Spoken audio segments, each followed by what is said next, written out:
Akhirnya beliau segera menjalankan mandat itu. Beliau berangkat ke India dan menjelajahi sebagian besar pelosok India guna mencari senjata tercanggih. Namun beliau malah menemukan alat perang tersebut di Singapura. Segera beliau membeli alat itu dan mengirimkannya ke Hadramaut. Berkat jasanya itu, nama beliau begitu disegani oleh pihak kerajaan.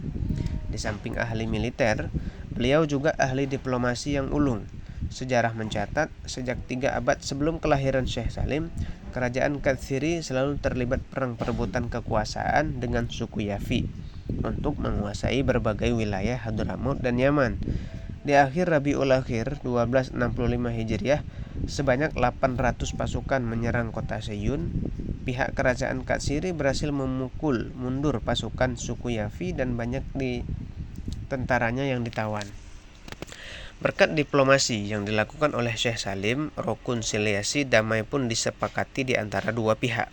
Hasil mufakat memutuskan agar suku Yafi harus diusir balik ke daerah asalnya, timur Laut Teluk Aden, dan tidak boleh bergerilya lagi di wilayah Hadramaut. Berkat jasanya inilah beliau diangkat menjadi penasihat pribadi Sultan Abdullah bin Muhsin Al-Katsiri. Hijrah ke Batavia. Di awal khidmah Syekh Salim sebagai penasihat pribadi Sultan Abdullah, semuanya berjalan sangat indah dan harmonis. Sultan Abdullah selalu mendengarkan dan melaksanakan setiap tuah Syekh Salim. Ruangan istana pun berubah bak majelis ilmu yang senantiasa memandarkan keindahan. Namun seiring berjalannya waktu dan banyaknya kepentingan yang berbau politik, akhirnya Sultan Abdullah sering mengabaikan setiap petuah dan larangan beliau. Bahkan Sultan Abdullah malah meremehkan Syekh Salim. Akhirnya, karena mendapatkan perlakuan yang buruk, Syekh Salim memilih pergi mengembangkan sayapnya meninggalkan bumi para wali menuju ke negeri Hindia.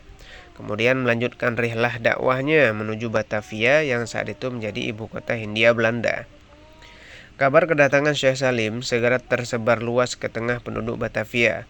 Bak lautan, mereka berbondong-bondong datang menemui Syekh Salim, dari yang sekedar meminta barokah, doa, hingga mencari ilmu.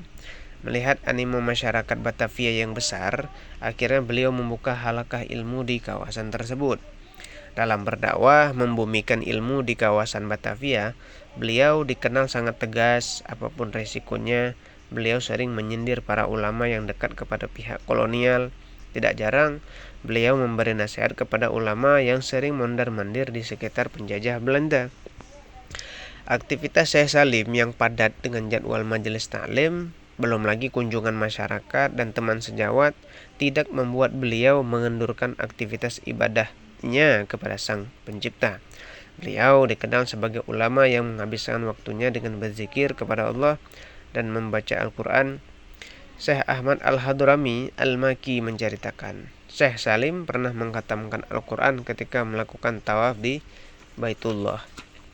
Langit Batavia nampak begitu suram, seakan-akan mendung yang berwarna hitam pekat mengelanjut di setiap sudutnya. Pada tahun 1270 Hijriah atau bertepatan dengan 1855 Masehi, masyarakat Batavia kehilangan tokoh panutannya.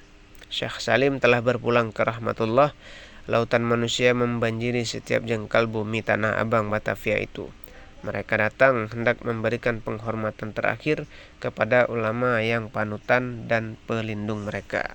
Nah, jadi demikian biografi singkat daripada Syekh Salim ya. Luar biasa sekali beliau di dalam berdakwah, di dalam mencari ilmu, di dalam memposisikan ataupun mengatur juga ya sebagai penasehat para menteri untuk tetap selalu takut kepada Allah Subhanahu wa taala ya.